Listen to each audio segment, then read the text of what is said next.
This is the Catalyst Effect. I am your host, Isaac Carter, and we are here at DFW Startup Week, and we have the winner of the pitch competition here at DFW Startup Week. Jason, you're with Galaxy Unmanned Systems, is that right? Mm-hmm.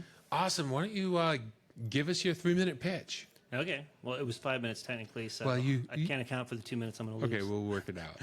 No, we're an autonomy company with a specialty in AI that randomly and specifically uses lighter than air systems as an innovation tool. So think Goodyear blimp, nobody in them. The reason we use them, it's the safest, most efficient way to carry heavy stuff. And if you're going to fail, you want to fail. For one, if you're going to train algorithms, if you're going to do autonomy, you want to do it in the real world. That's the best place to train algorithms.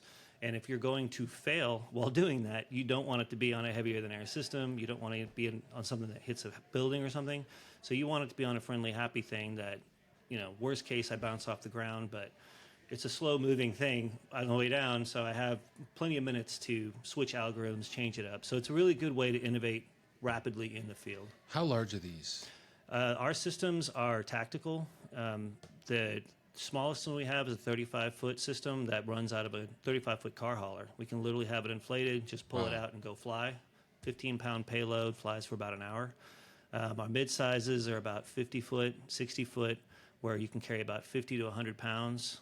That would be something for you would want to carry like a broadcast camera on. And our larger one is an 80-footer. That's capable of like 400 pounds. Okay, so you're not talking about the Hindenburg here. Definitely not. And we're running helium, not hydrogen. So yeah, that's a good differentiator too. You're not going to blow up an entire city with helium. Yes. Yeah. No, and interestingly enough, we were actually the first to ever provide a live HD sports broadcast with a remote piloted airship back in 2008. Wow.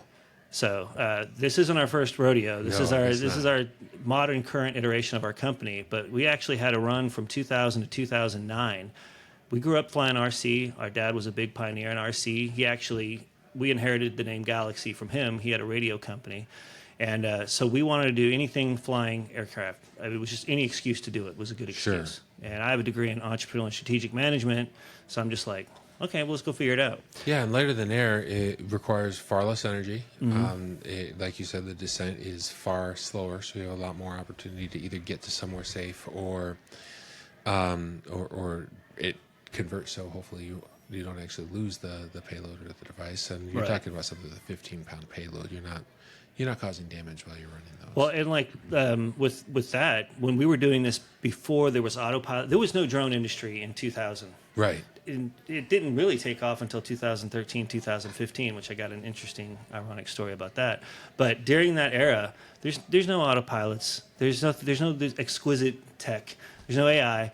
So you just have to pilot radio it. Radio controller and somebody on the ground watching it go. And using commercial off-the-shelf radio equipment. You know, we can't boost signals. You have to have an FCC license and all that. So, but the point is, if we were doing like golf shots, simulating golf shots with a fixed-wing airplane at like in a residential area, and we're very comfortable with RC. So, but I am looking around going, I don't have a lot of money, and if I crash into someone's house, that's going to be a problem. House, car, dog, horse. There's got to be a better way to do this. So that just over time, we found our way to lighter than air, and we got an opportunity doing just the Stars and Mavericks blimps. We were actually flying the indoor blimps. Wow. So we just took it outside, started seeing what we can do, and that just made so much sense to make sure that we weren't doing anything bad. But the irony is that in 2007, the whole time we were saying, FAA, we want regulation. We need regulation. Yeah. We need I want to certify my aircraft. And they're like, you're an RC airplane. We don't care about you. And we have documentation proof, where little communications where they said, we're not going to do anything to you. Just go fly. So we go out and we do the sports broadcasting. We're set to go do college sports. Like we're literally demoing for ESPN. And we get a cease and desist letter because the FAA modified the rule that said RC aircraft or sport hobby, you can do whatever you want, and said not for commercial operations. Yeah.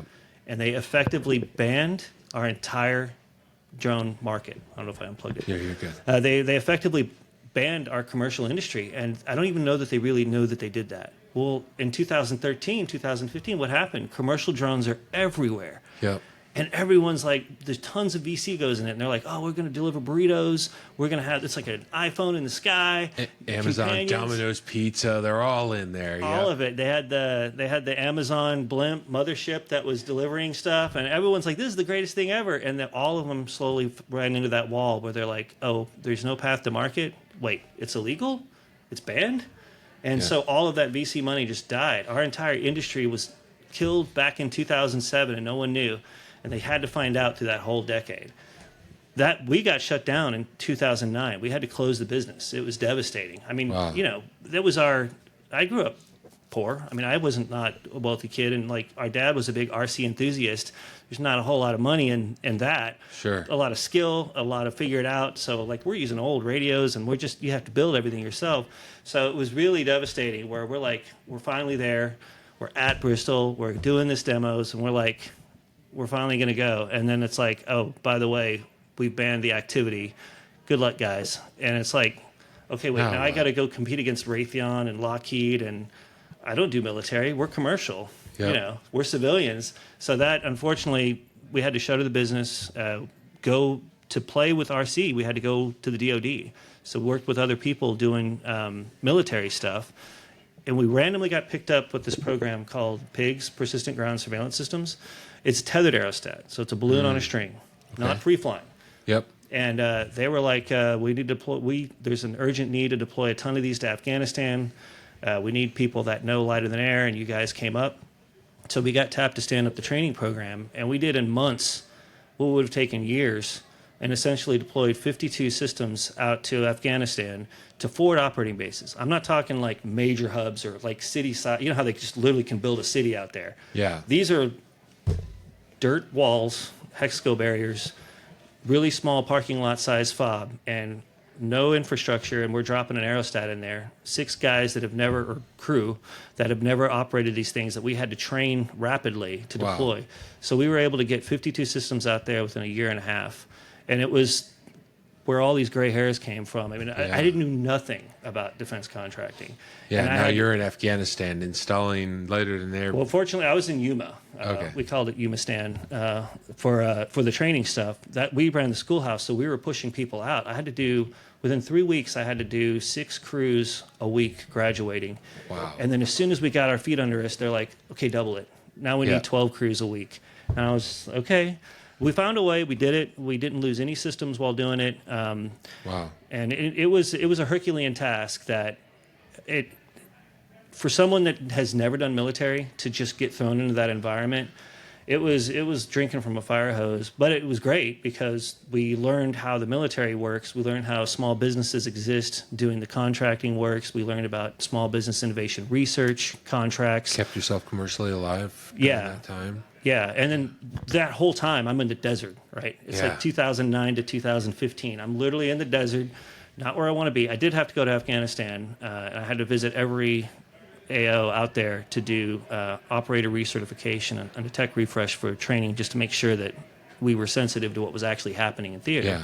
So I did have to go out there, and the whole time I'm just like, man, I could be doing sports broadcasting, but I guess saving lives is also worth it. Yeah. Because it was, I don't know, it was rewarding. It was very, very rewarding. So I hate that happened, but I'm really glad that I got to learn that capabilities. Because the other thing is, with airships, it's a bag of gas. I didn't think when I'm doing sports broadcasting, let's take a rifle and just strafe it and see what happens.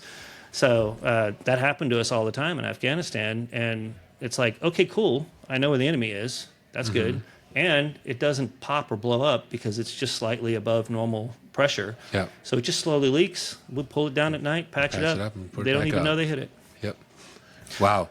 All right. So that was then. You got shut down. You reinvented. You come back doing something, serving the country, saving lives, making some money. And then I was not making money. I was working for other people that were making hand over fist money. Okay, so you're getting paid though. I was getting paid enough to be able to move and then move home. But yes, no, I did not get rich. Okay, so now what's happened? Has there been regulation changes? Yes. Tell me about current state. So that whole thing I was talking about with 1315 commercial drone explosion, there was a big do-it-yourself market. all these business plans were just stymied, killed in the womb, and they're like, something's got to be done. FAA finally started figuring out, okay, we need to actually do something. They came out with some rules and regulations, and so we're watching and we're seeing, okay, there's a path. There's a path to market now. Still no path for our airships because I'm 600 to 1,000 pounds, right? And I'm safer than a quadcopter, and I'm still that weight. But it's hilarious because I'm like, okay, so that's really cute that we can fly under 55-pound drones under a waiver. But what are you going to do with a under 55-pound drone that flies for 30 minutes that you have to carry around with you everywhere? Nothing. Yeah, you ain't doing a lot of hard work there. No. And that's kind of. But during that time frame, 2019, we saw an opportunity to go after a small business innovation research contract through the SBA, and they wanted. It was an Army program. They wanted an optionally tethered aerostat airship hybrid. Okay. And I'm like, hey, those are two things I know. Yeah. And my brother too. I don't want to leave him out. He was. We went ahead and put in a proposal for that. Won it. So and I'd already started up the company and had it in idle mode. So when we won that contract, we're like, okay, well, I guess Galaxy's a thing again. And then we went after a couple of more contracts. Our main focus was not military still. We're still thinking advanced air mobility, urban air mobility, unmanned traffic management systems. How are you going to solve those problems in the real world? And I'm thinking, this platform is a great beachhead thing. I'm not going to be a flying car that moves people, but I can do air corridors. This is what I was thinking back in 2019. All I'm thinking about is I lost my business. I do not want to lose it again. I want to open up the airspace for everyone else. And so all of my military contracts were solely focused on dual use, advanced air mobility pathways. Anyway, that's the long way of saying we ended up winning another phase 1 and then 3 phase 2 contracts for about $3.25 million worth of innovation research. Wow. And so that got us non-diluted restart funds. I don't call it revenue. That's just seed money. Seed. Yep. Yeah, and all that was let's try to build the market. Let's try to build the ecosystem. Let's see what we can do with these larger systems. Regulation policies have changed. FAA has a much better attitude. We've gone through technical assist programs with them. So really, that money went into the underlying tech, the autonomy suite I was talking about, and then a lot of the regulatory framework, like certifications. Our 35-foot and our 50-foot systems are both FAA certified. We can go out and operate today. Awesome. And also just seeing, that whole protection piece. When we were doing sports broadcasting, the FBI actually approached us and said, hey, can you help us with situational awareness can we run a camera on there? And we demoed for them in Quantico, Virginia, before we were shut down. We never got to realize that. So the first thing I did when I won the contract was like, hey, guys, is this still a problem? And they're like, it's worse than ever. Oh, yeah. I don't know if you're aware, there was a Senate hearing last week on counter drones and the issues with drones in the U.S. Oh, yeah. The FBI and DHS have to defend 90,000 events a year, and they can make a fraction of that at best. Yeah. Like talking maybe the top 100, Super Bowl, World Cup, things like that. I mean, otherwise we're just completely vulnerable. And everything that's happened in Russia, manned Ukraine. Aircraft, you can order a $15,000 kit, build a copter, and then fly and land on the White House lawn, which actually happened. Yes. You have all these new types of threats and things that you have to have a way to detect for. And whenever you have everything that comes with sporting events, you have more traffic, you have more people, you have more chaos, and more people out there causing all sorts of new situations. And so having a new asset there that's performing a purpose that can also increase situational awareness is amazing. Yeah, well, in Russia, Ukraine right now, they've changed the way. I mean, people were already scared of drones. In Russia, Ukraine, they're showing that a $300 drone, you just strap a bomb to it, you put some FPV goggles on, and it's heartbreaking to watch troops literally having to run for their lives against this FPV drone that's going and just there's nothing they can do. They're not trained for it. They're not used to it, and that conflict has changed the entire spectrum of how we're going to fight in the future. A shoulder-launched Tomahawk or whatever, these missiles, the starting entry point is $100,000. We're talking about a $600, $900 device that's significantly more effective, taking out tanks, $1 million equipment. That stuff's happening over there. It's a breeding ground for let's just say, skills and abilities that are translatable to other bad things, and it's going to have a place to go after that war is over. I mean, it's going to come here. I don't like to talk about it too much because I'm an RC advocate. Yeah. But it's There's things on that side that I've seen too that I don't want to talk about and record because I don't want to advocate it, and Maynard's going to trim some of this stuff out before it goes out. But okay, so now are you in sports stadiums again? Are you going to be? So that's when we talked to them. They talked about those 90,000 opportunities that they need to go defend. For me, that's 90,000 opportunities to provide an airship as a sports broadcasting platform. We've already done it. Normally, there's a YouTube video you can go pull on our website. And China's done a great job of bringing awareness to the fact that you can put a hot air balloon and send it over the country and gather all sorts of information. Right. And So remember, we're commercial focused. Yeah. I only went to military because I had to. So we want to do the sports broadcasting again. Yeah. We've already gone through all the things. We're really wanting to support the World Cup here at the Cowboy Stadium. There's 9 events here, so that would be great to be able to do that sports broadcasting piece. But also, since we know so much about military now, more so than we ever wanted to, we can run elevated sensors, counter UAS detection systems, where we can literally map out the air traffic around the stadium. The drones over Jersey thing. Yeah, that was a big deal, and they don't know who's where and what. That's what we would be solving. Is while we're doing the sports broadcasting, the dual use is we'll be providing counter UAS support in the form of identify and detect, so we can see, because there's a lot of people that. Most of the detection systems, they're voluntary. You only know they're there because they're reporting themselves. But bad guys aren't going to report themselves, so you have to have a little more of a sophisticated system. Yeah. So that's our dual use solution, where we're not just doing sports broadcasting, we're also providing counter UAS support. And the critical problem, one of the things they were talking about in that testimony, was that local authorities can't do anything about drones technically. It's a federal thing. Yeah. They're the only ones that have the authorities to stop a drone from doing stuff. So state and local police and county, they can't do anything about the drones flying. They can maybe go harass an operator, but they can't go and interdict a drone. They have to have a federal authority. So part of what we're trying to do for these high-profile events is to do a vertical integration where we give a tablet to police officers so that they can see the situation awareness tool, and they can look, hey, there's a drone coming in. And then we can kind of paint that picture for them, and they can report it to the federal authority. And you don't have to do this, phone tag thing where it's like, bad things are happening, we need to react quick. It's a way to help the community specifically know, hey, there's stuff going on, 90% of it is fine, 10% of it we don't know really what it is, but we'll figure it out, and that's probably fine too. Yeah, there's that old saying that people are far more stupid than they are evil.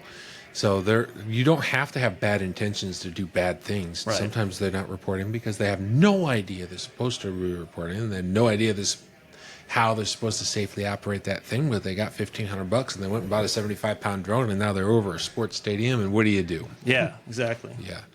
So to finish out my pitch, that's those SBIR STTR contracts were focused on dual use advanced air mobility, but in the weird sense, like if we're doing Arlington, like say we're trying to do the World Cup, we don't want to just operate at the site. We want to be able to go to like Arlington Municipal Airport.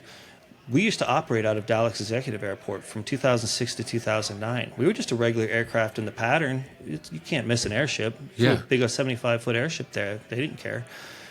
So we want to do that same thing where we literally fly from Arlington Municipal Airport to the entertainment district in downtown Arlington to do our sporting events and then fly back. So you're not going to throw a 300-foot lighter than aircraft up from the middle of the stadium parking lot? We technically can. That was our old thing. Was we were a circus, a traveling circus. Yeah. But we can fly in and out. But what are we doing when we're doing that? We're creating an air corridor. Yeah. We're letting this population know that aircraft are flying through here. Civilian aircraft can know that this big blimp is operating here. We start, part of the initiatives with the FAA are leave behind corridors where a Jovi or a wing or someone that does people moving can come in and take off from a vertiport, fly into downtown Arlington, drop people off as an air taxi service. So now you can decongest Arlington. It's a weird thought to say, what does a blimp have to do with that? Well, by us being that first mover, doing those sports broadcasting bits, providing counter-UAS. That's traffic management. That's all it is. So we're just flying back and forth. We create an air corridor, and then we bring in people that are doing remote air moves. corridors are hugely important right now. Especially you have in DC, you have the complexity of managing the airspace over populations that have both large civilian population and large military population is getting more and more complex and dangerous. So anything What that you happened can in DC? do, I hate to bring that up, but yeah. yeah, absolutely. So anything that you can do to have the multi-purpose, but also you could throw up secondary air corridors, remote control spaces very easily with that. Absolutely, and that's the one of our contracts was we actually partnered with the University of North Texas. They're doing a lot of great work on, and I don't want to leave out University of Texas at Arlington because we actually did contract with them as well. But the point of that was doing aerial networks using 5G radios, where we basically turn them around and use them as radio frequency analyzers. So when we fly that corridor, we're able to take the whole spectrum and see, hey, guess what, guys? You guys mapped this out as a great corridor, but there's like massive interference zones here. We probably want to look at that, or at least risk mitigate it. One of the approaches I took to make sure that my military capability had relevance is I went to UNT and I said, you guys are part of the North Texas cohort for advanced air mobility. It's NASA. It's unfunded. What do you guys need as a test in the real world to be able to go make a difference? And they were like, it would be great to be able to do radio frequency scanning. So I went out, did a proposal, somehow won it. And that was, we got $1.25 million to basically go out and figure out how to do that type of mobile RF scanning for, these types of civilian applications. They have military uses, but it's more about the civilian applications for us. Yeah, and that's amazing because that has immediate impact on populations. So, wow. All right. So you have been like grassroots at the ground floor, like working behind the scenes for decades. Yes. On what is now a very emergent and very, unfortunately in some ways, highly popular, but also very important space. Yeah. I don't know if you guys saw the Facebook meme going around, but technically George Jetson is 3 years old right now. The Jetsons were set. He was 40 some odd years old. Do the math, and he's basically, that's what we're supposed to be there. We're nowhere near there. But I would argue we should have been there 2 decades ago. And so for me, like my life mission is to unlock the skies, re-democratize. Let's build, like the RC industry. I'm not going to say it's dead, but these cell phones have done a great job of focusing attention on a specific thing and not looking at the world.